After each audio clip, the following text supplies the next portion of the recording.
لە پای ڕۆڵ و پێگەی سیاسی و کۆمەڵایەتی لە مێژووی قوربانیدان و حکومڕانی هەرێمی کوردستان تێکۆشانی دادپەروەرانەی وەک پێشمەرگەیەکی ژن و ژنە پێشمەرگەیەکی چالاک بۆ داخوازیە ڕەواکانی میلەتەکەی وەک چالاکێکی مافی یەکسانی ژنان و خەمخۆرێکی مافی منداڵانی بێسەرپەرشت و بێنەوایانی کوردستان وەک تێکۆشەرێکی جیهانی لە بواری پەنابەر و لێقەوماوانی خوشک و برا مەسیحیەکان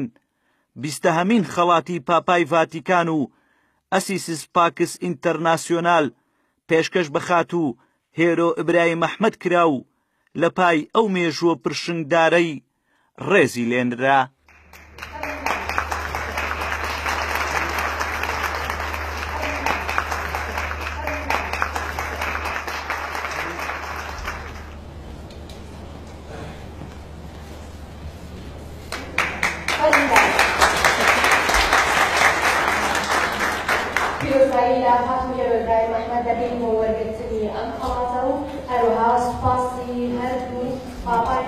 کاتێکی شان بەشانی بە ڕێزمام جەلال لە هەموو قۆناغەکانی شۆڕش بەشداریەکات لە هەموو زەمان و زەمینێک هەوڵی داوە بە دەنگ و ڕەنگی جیاوازی خۆی دید و سەرنجی هەبێ و هەرگیز ئامادەی پاشکۆبوونی هیچ بڕیارێک نەبووە. لە پای پێشکەشکردنی ئەم خەڵاتە پایە بەرزە کە لە مێژووی 20 ساڵیدا وەک یەکەم ژن لەسەر ئاستی گیان پێشکەش بەخات و هێرۆ ئیبراهیم ئەحمەد کرا، ئەمیڕاڵ لیۆ ڕیناڵدۆ، پیترۆ مەتەرێزی،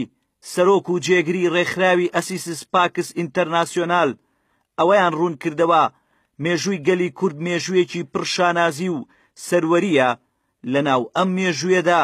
ژنە پێشمەرگە و سەرکردە و خەباتگێڕ هێرۆ ئیبراهیم ئەحمەد دیاری کرا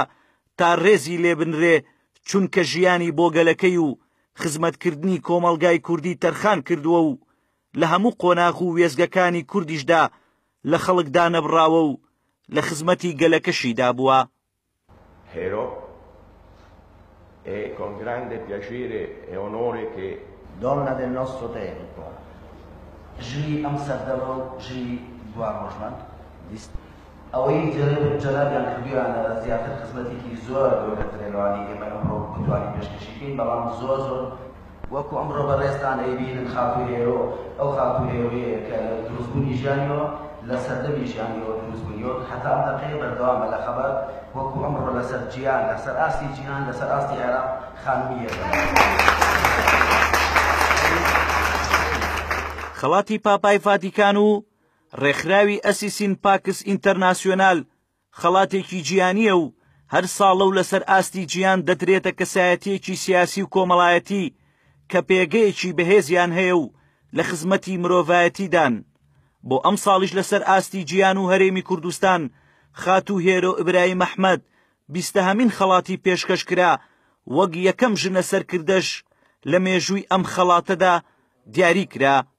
ئەم ڕێزلێنان و خەڵاتە پایە بڵندا ئەوە دەردەخا خاتوو هێرۆ ئیبراهیم ئەحمەد هەم وەک ژنە پێشمەرگە و پێشمەرگەی ژنیش سەرکردە و خەباتگێڕ لە ئاست بەرپرسیارەتی مێژووی نەتەوەکەیدا بووە و توانیوێتی لە خەمی ئازارەکانی خەڵکی شەوەڕێ بکات و خەمەکانی بکاتە پرۆژە بۆ خزمەتکردنی مرۆڤایەتی. کوردوعەلی گەلی کوردستان، سلێمانی.